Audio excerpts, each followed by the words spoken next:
Hi, this is John Colton Barry, story editor of Be Cool, Scooby Doo, and you are listening to a podcast named Scooby Doo. Yeah.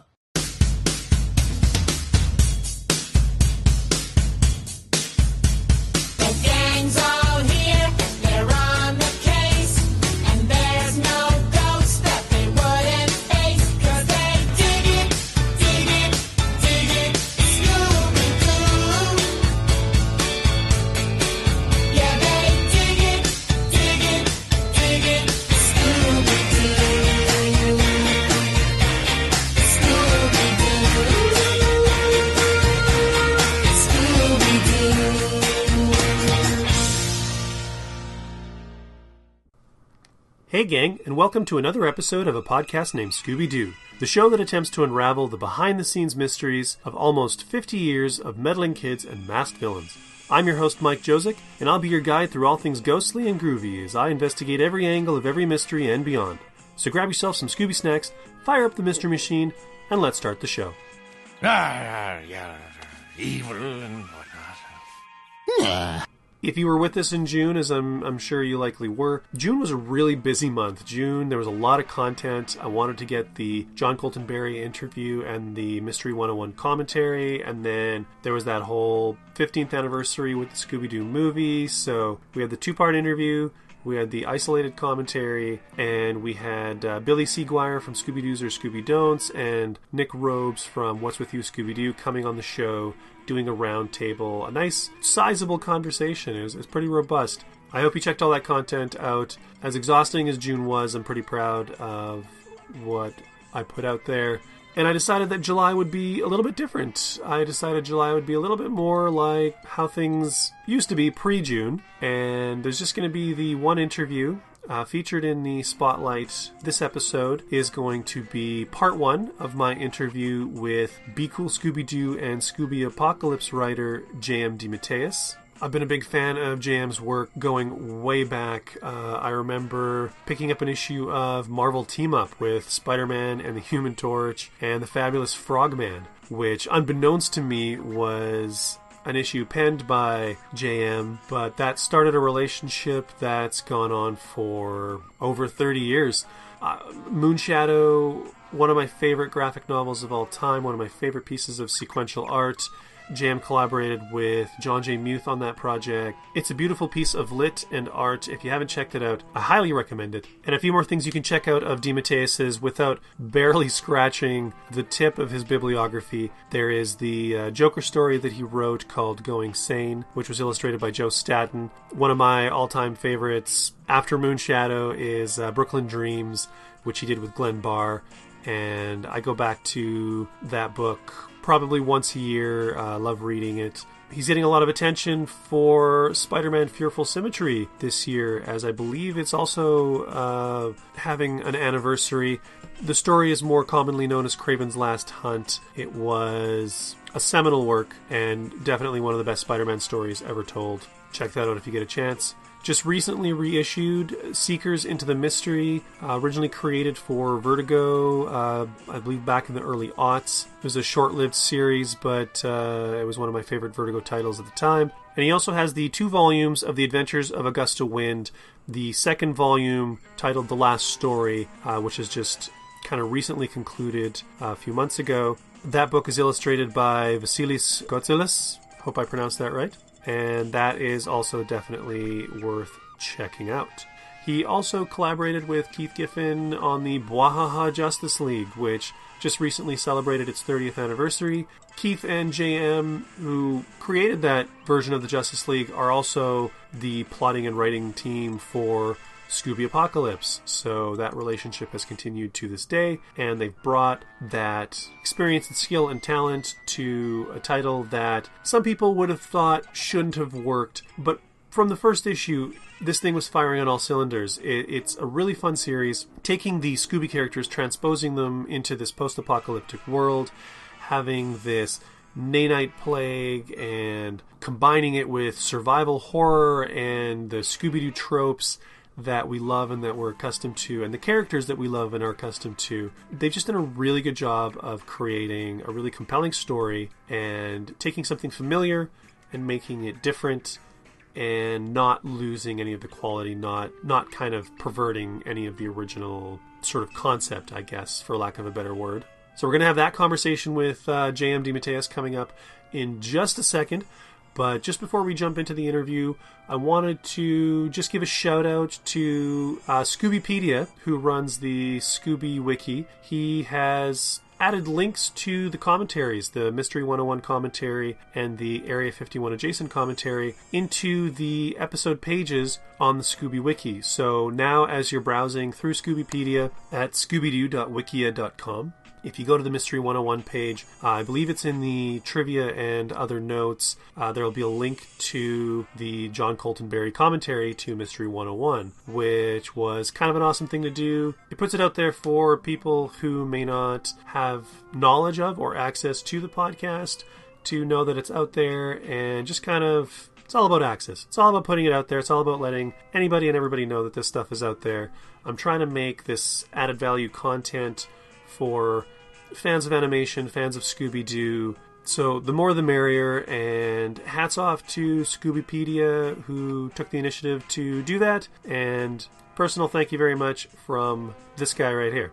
Now with that, I've talked your ear off for the requisite 5-ish odd minutes that I usually do at the beginning of every episode. So let's move into the interview segment. I will leave you with my conversation with J.M. DeMatteis. Part 1 of it anyways. I hope you enjoy it. It was a pretty fun conversation to have, and I will see you on the other side. Come on, gang. Let's check it out.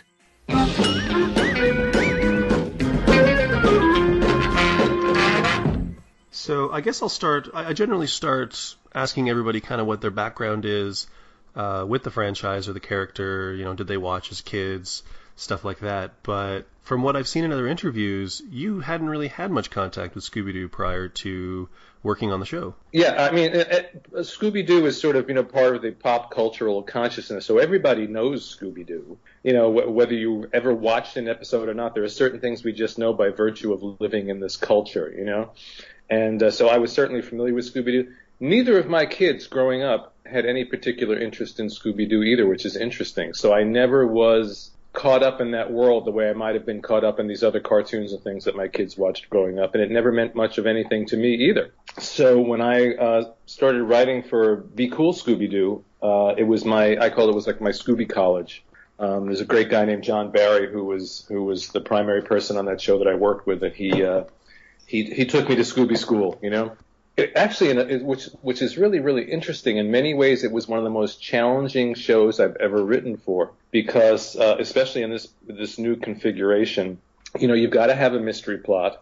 They wanted nice character arcs for each of the characters.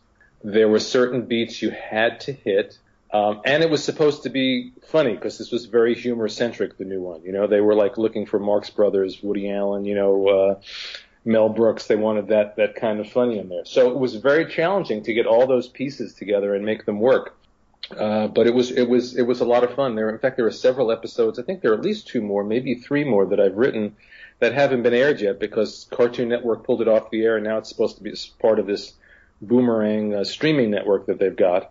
And I don't know when they're going to start airing the new ones. But I really had a great time working on the show. And in fact, John and I were talking about more episodes, but then it just never happened because I think they stopped with the ones that they had, and then they came up with this new plan for Boomerang. But I had a great time, and simultaneously with that, it stopped me if I'm going on too long. Simultaneously with that, I'm like in the middle of that, and I get a call from Keith Giffen saying, well, we're going to do this book called Scooby Apocalypse. You want to do it with me? And it's like, wait a minute, all of a sudden, everywhere I look, there's Scooby-Doo. That was always kind of spooky, you know what I mean?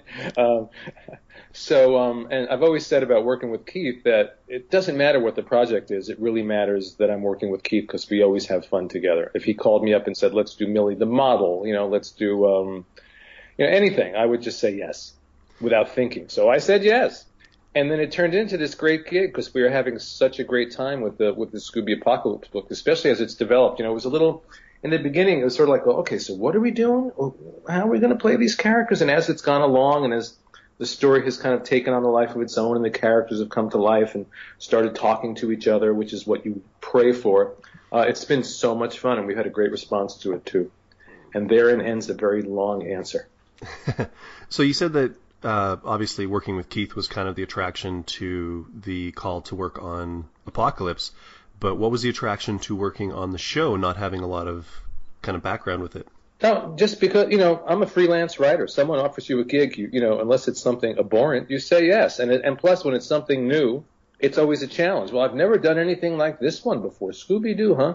And then when I talked to John Barry, who was my point man on the show, it was just one of those things where he and I just hit it off. We had so much in common. We had so many similar influences. And when he started to describe what he saw the show and the characters as, it was actually very exciting. Yeah, John. And I was just going to say John had like really good things to say about you too. He really enjoyed working with you. Yeah. I just spoke to him yesterday. In fact, we had a very long conversation, and he's just a great guy and a very, very talented guy. So beyond the challenge of the show, the real attraction also was working with John, because we just, like I said, we sort of sparked instantly and bonded over our mutual love of John Lennon and the Beatles. So how could I say no? It just blew me away that his dad was the one that wrote Sugar Sugar for the Archies. Yeah, I know. His dad wrote a lot of amazing stuff. Yeah, his dad is a very, very successful songwriter. Now, you said you've got 2 or 3 more episodes coming? Yeah. I think at least 2. There's one called Worst in Show. I'm sorry, that was the play of the title, Worst in Show, which is about the gang at a dog show. And then my favorite one is called Grease is the word, Greece. And it actually, they were doing an experiment. So the whole thing really is not a contemporary Scooby story. It takes the Scooby characters and makes them characters in ancient Greece and tells a Scooby mystery in the context of it happening in ancient Greece. It's very, very funny. And that's the one I'm the most excited about. But who knows if it's ever going to come out. I was just going to say, anybody who's interested, like, we've all been chomping at the bit for more episodes for, I think, almost a year now. Like, they've just been holding off. Yeah, I know. It's weird. So once you actually started writing for the characters, what did you find was the appeal? Like, what kept you coming back for more than just the one episode, other than the job? Well, I cannot stress how important it is as a freelancer that there's a job. It's very important. And I get my medical insurance through the Animation Guild, so it's very, very important. But no, it was really, like I said, it was working with John, and it was the fun. And as each episode I worked on, I got more of a feel for the characters, and happily, John liked what I was doing, so he kept inviting me back. But they were just a fun group of characters, And as I did research on it too, when I saw that a lot of the roots of Scooby Doo are in the old Dobie Gillis TV show. Yeah. Which show that as a kid I would watch and I loved. So I kind of clicked into it from that angle too, and just really enjoyed the characters. I really, and you find which ones. Writing for the show, I think I really locked into Shaggy and Scooby, which are the obvious ones, but they're really, really easy to love. And I think in the comic it's more Velma and Daphne. I mean, Velma and Daphne are the dominant characters in the comic. Oh, definitely, yeah. Their dynamic that almost drives the whole story. It's interesting that you mentioned the Shaggy and Scooby thing, though, because it seems like I just did like a issue 1 through 13 reread yesterday and this morning, and I find that the Shaggy and Scooby characters seem to be the most effortless. You seem to have that voice just perfect. Well, it's interesting. It's in a weird way, Shaggy may be the character in the book that I identify with the most. Velma and Daphne are driving the story, but in terms of, I think my own identification is with Shaggy. I've made him this sort of not like a dumb hipster, but a sort of a gentle, philosophical Buddhist hipster, Yeah. And I just when you write these characters, they become alive for you. So you really feel you enter it just as the characters on the page enter into relationships with each other. You enter into relationships with them. And I really liked, as I was writing him, and as the character came alive for me, and the fun for me is that it when it becomes a surprise, my job when I'm working with Keith is he sets up the plot mechanics and gets the whole machine turning, and I get the characters talking to each other. And as they talk to each other, they really come alive for me. So it's less like I'm writing them and more like I'm listening to them. And when the dialogue flows like that, it just kind of takes off. And this is one of those books where it works that way for me. And Shaggy just started talking, and I got a sense of who he was, and it was like, oh, I like that guy. I really like him. We have a lot in common, obviously we do because I'm putting it in there on some level, but the characters really take on an independent life of their own, and I felt a connection. He's a gentle, philosophical guy who's in this horrible situation where every time he has to shoot a monster, he feels guilty because he doesn't believe in harming other living creatures, But like the classic Shaggy, he also loves to eat, and he loves his best friend who happens to be a talking dog, I particularly appreciate. I figured when this whole thing was announced to begin with, like one of my first reactions was, how are they going to handle the talking dog? And you've kind of taken. When I talked to John about Be Cool Scooby Doo, he said you'll notice that Scooby only ever speaks like 4 lines. They made right. There was that rule. I think it was 5 words is what it was per dialogue line. Oh, maybe that was it. Yeah. Yeah, because at one point I was writing, and he said, "You do realize that he only says 5 words at a time?" And I went, "No, I didn't realize that. I better go back and check." Very rare exceptions, yeah.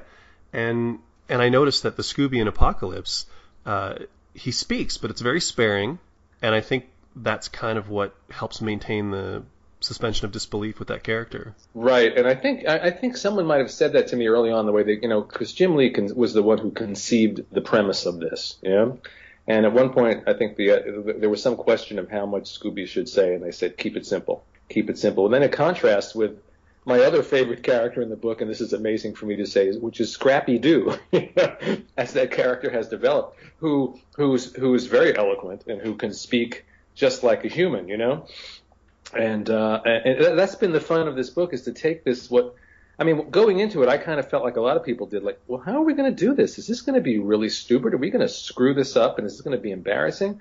And it just sort of took off. And that's why I laugh when I say, well, I really love the character of Scrappy Doo. It sounds like an absurd statement to make, But the way this character has developed in the book, he's a character, he's an antagonist, but he's also incredibly sympathetic because of what he's going through, and now we've got him with this kid that he's taken under his wing, and he's a very interesting, multi-layered character, which is funny because he's just Scrappy Doo, which not being that familiar with the cartoons, having looked him up, I see for a lot of people he's a hugely unpopular character from the cartoon. So that I feel that we've turned him into something, a really viable character here.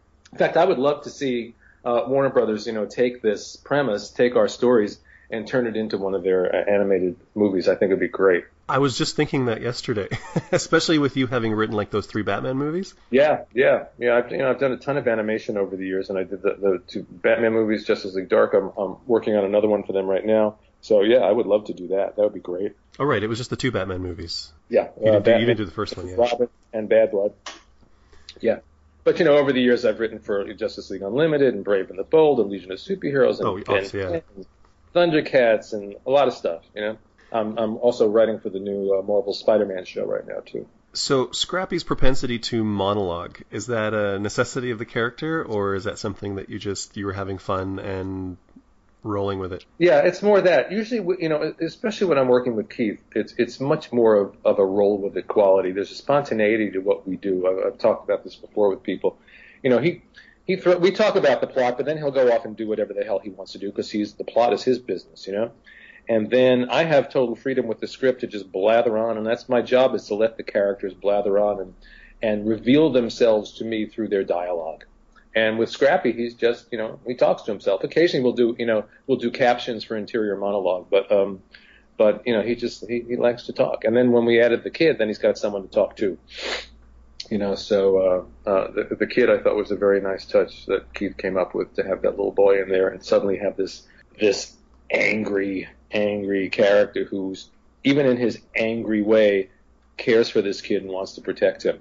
Now, is the kid just kind of a play on like A Dog and His Boy, or is the kid a callback to Flim Flam, or is it maybe both? Well, it's clearly not a callback to Flim Flam because I have no idea who Flim Flam is. All right. It was just an idea that Keith had, suddenly I'm reading the plot and this kid shows up, and it is sort of like A Boy and His Dog. It's like Mr. Peabody and Sherman, which I can relate to. Maybe they're kind of the dark Mr. Peabody and Sherman. So is there very little discussion? Like you said that this kid just showed up. Does Keith just literally come up with stuff, throw it at you, and then you're kind of like, oh, I guess I'm doing this? Yeah, we'll talk about it. He might say, in the backup, I'm going to throw a kid in there, But like I said, then he'll go off and do the story and he'll do whatever he wants. And I have the freedom through the scripting to twist and turn and create character exchanges and interactions and backstories and all. There's a lot you can do through dialogue that's not there in the plot. So I can add level 2, 3, and 4, through the dialogue. Well, Keith, I always say has the hardest part because he's got to create the foundation, and I get to build a house on that. But if there's no foundation, the house is going to fall down. So, and so I can, build a great house and, put in great furniture and paint all the walls and everything. But if the foundation's not there, it's the end of the house. So Keith builds a really strong foundation. And then he, the beauty of our relationship over the years is he doesn't care what I do. I mean, he cares because he doesn't care in the sense that he is not attached to his plot. I have been in situations with people who have plotted a story and I've scripted, and they're watching over your shoulder every second. Oh, you can't change that, and don't say that. We have to do this. Keith, it's like once he's done with the plot, he trusts me, go. And once we talk about the plot on the phone, he's going to go off and do it. Go ahead, do it. And if you change everything we talked about, that's what we do. And that's the fun of what we do. It's very spontaneous, and we challenge each other.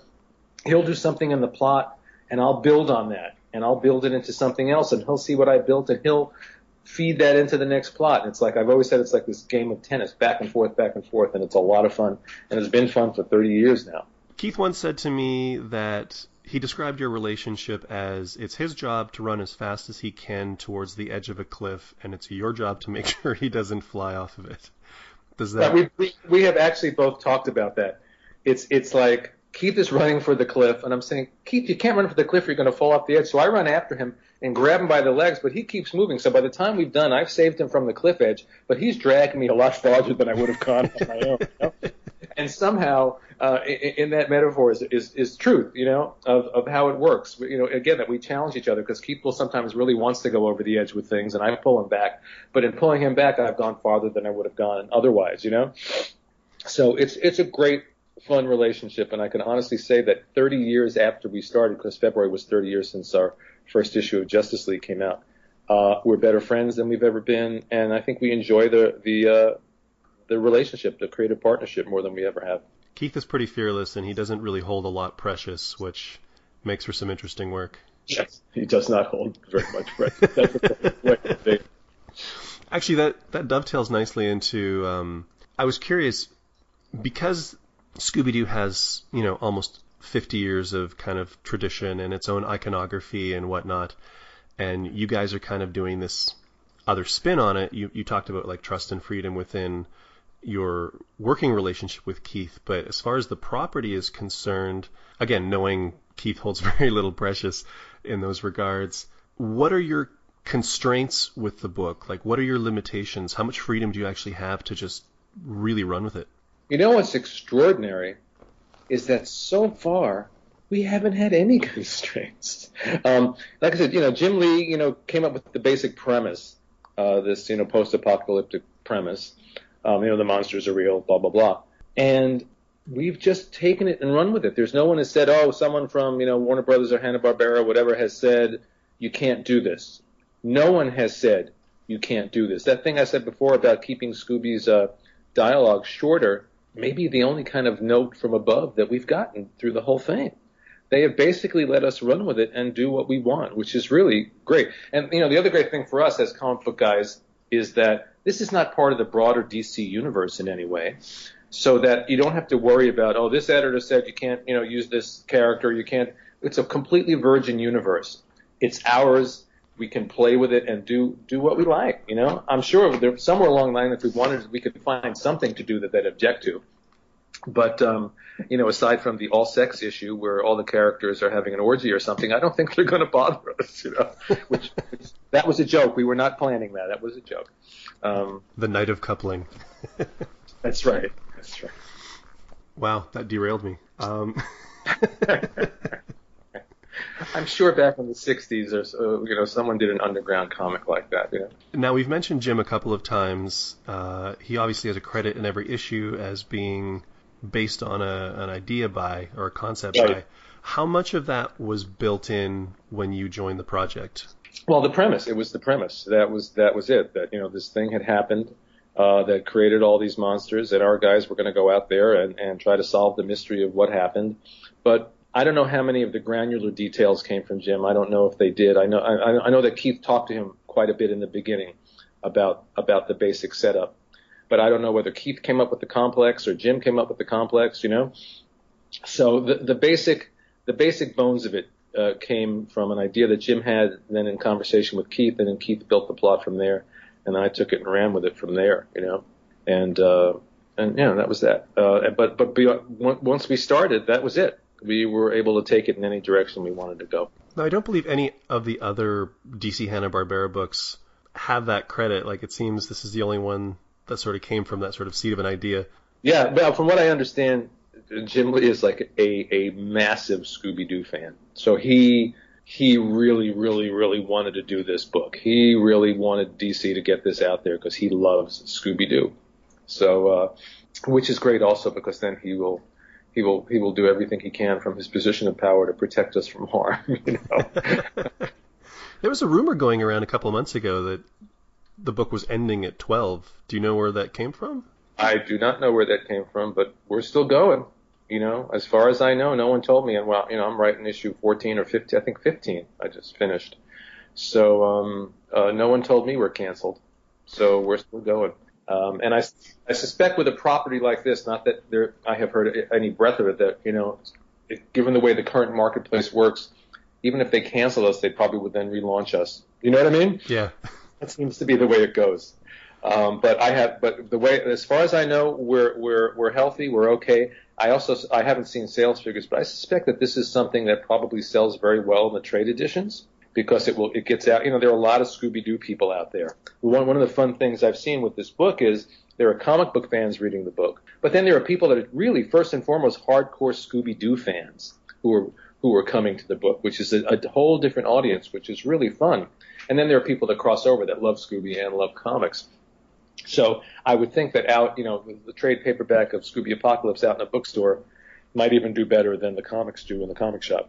The reaction to the book, when it first came out, I remember there being a lot of skepticism talking Scooby-Doo and the Apocalypse, and I remember the first reviews rolling out, and with the exception of, I think there was a couple of grumblings, but they were generally positive, and people were really like, wow, this is interesting, I'm along for the ride, this has my attention. The book's really been embraced, and how have you felt about the reaction to the book? Oh, it's great. You can never really judge by the reviews or anything like that, because that's just one slice of a very big pie. But at the same time, you want to have nice reviews. You want people that are reading and enjoying your work as opposed to the people that dismiss it, So yeah, it's very nice. And there are certain hardcore reviewers out there that I see. They're out there reviewing every issue in great detail. They love Scooby. They love this book. And I look forward to reading the reviews every month, And so that's, it's a nice thing. Or just the people that I may meet at a convention who are Scooby fans that love the book, or that come to me on Twitter or Facebook or whatever it is.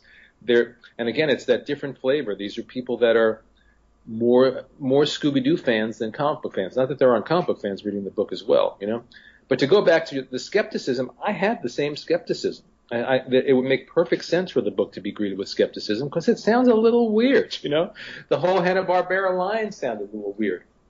But I think Future Quest was the only one that sort of made sense on any level. Right, because it seemed kind of traditional in a way. Yeah, because you're taking what are essentially classic heroes, But, God bless DC. At least on our book, they've given us so much freedom, and they've allowed us to have fun, and people are responding to it. So, really, as long as they keep printing it, we'll keep doing it. You guys also seem to be the only ongoing. Everybody else, like Future Quest got 12 issues, Wacky Raceland's over, Flintstones, I believe, is 12 issues as well. I don't know, but I think you're probably right. Yeah, I guess... Do you think that maybe stems from Jim being a lover of the... No, because when it comes to sales and profits, there's just so far I think you can protect a book. So I think we're still there because we're doing well. Oh, so everything was probably planned to be an ongoing, and they've just sort of very possibly shuttered them as they've gone. I'm not privy to these decisions, but what I do suspect, and again, I'm a freelancer. I'm sitting in my house. I'm not sitting in the DC offices listening to people explain these things or figure these things out. But what I suspect is even if those books are over, there's a good chance they'll be back in some form. Oh, yeah. Yeah, I think I think Flintstones is ending to make room for like the Jetsons or something. Mm-hmm. There's like another wave of books coming. Oh, that's good. Snagglepuss is getting a book. The Jetsons sounds perfect. Perfect thing to do. I think sounds like Jimmy Palmiotti and Amanda Connor are developing that one. Oh, that's great. That's great. That one does kind of seem like a no-brainer too. Yeah, it really does. It really does. Well, I'm waiting for the Pixie and Dixie book.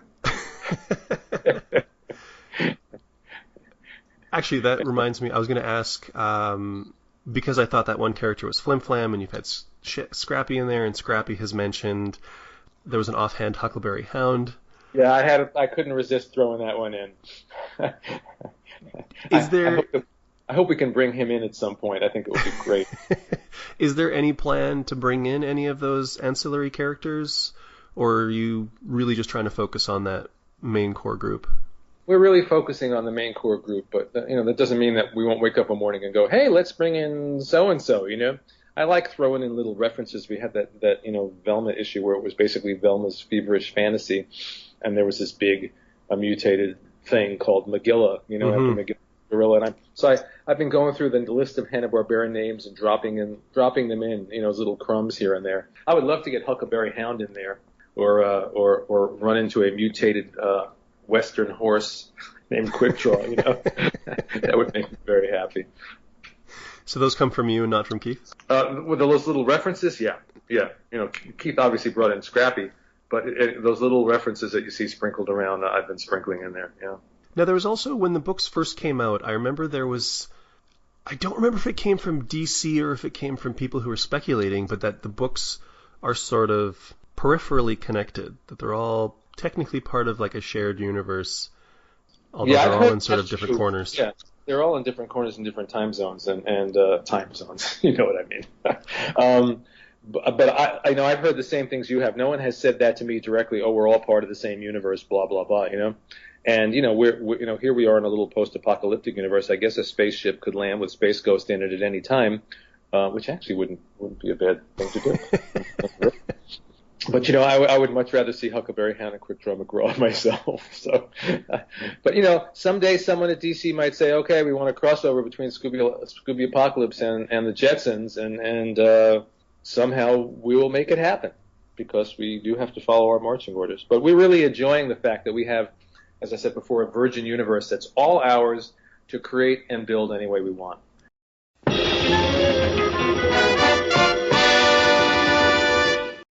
So that concludes part one of my interview with Scooby Apocalypse and Be Cool Scooby-Doo writer J.M. DeMatteis.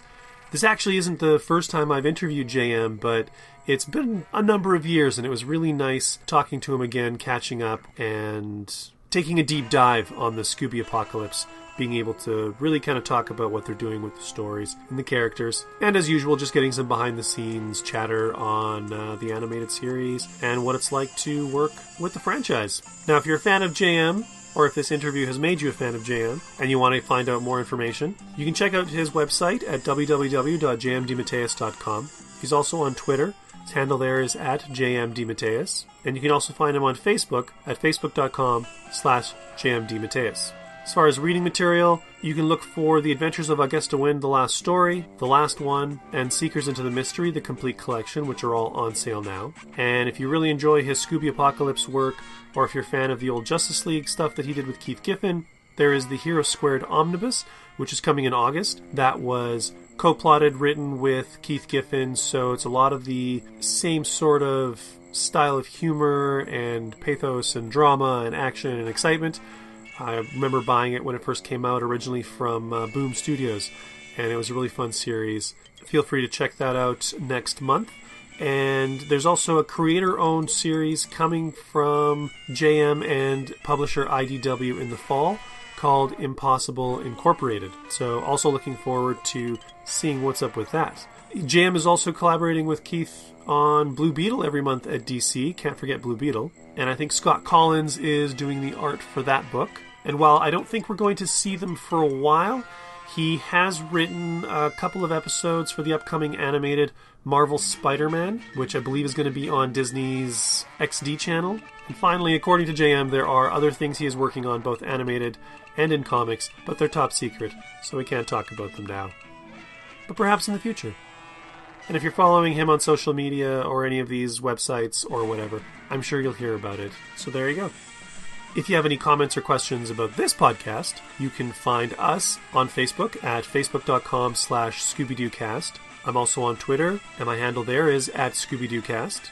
You can email me on Gmail at ScoobyPodcast@gmail.com. I'm on Instagram as a podcast named Scooby Doo. So feel free to like, join, follow, share across the social media. Spread the word. Let your friends know.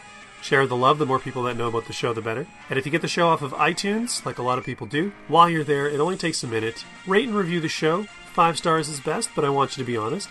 And if you've got a minute, write a review. I'd love to hear what you think of the show, and it does help with the podcast standings and getting some attention out there as far as the iTunes podcast sphere is concerned.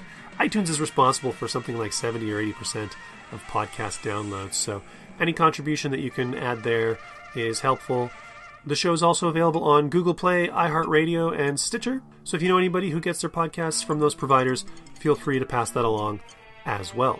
And just before I go, I want to give kind of one last shout out to all of you, every single listener who tunes into this podcast every month. Thank you so much for the support.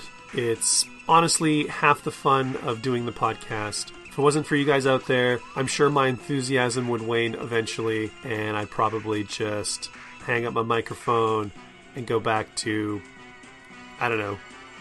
I don't even know what I'd go back to. That's how empty my life would be if you guys weren't out there downloading these shows. So thanks again. I hope you enjoyed this episode and the interview.